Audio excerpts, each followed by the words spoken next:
Hi, I'm Dave Fleming. I'm a registered nurse in the city of San Francisco. I am one of the labor co-chairs with one of the county hospitals, and one of our biggest focuses is workplace violence. We have nurses injured and assaulted every year. It's terrible. Some are significantly injured. We've had nurses with broken legs, broken noses.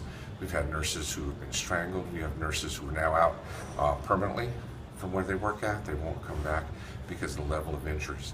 One of the things that we've been doing at the county hospital in San Francisco is to promote de-escalation training.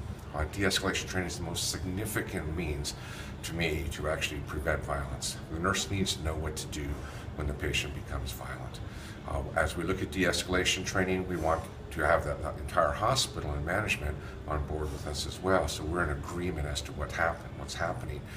One instance in which a nurse had put their hand out in front of them to stop them from being assaulted was actually charged with assault. We don't find that to be assault. That was a defensive move.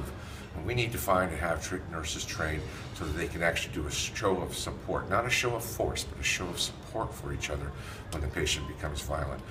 After the nurse has been injured, what does the nurse do then as well?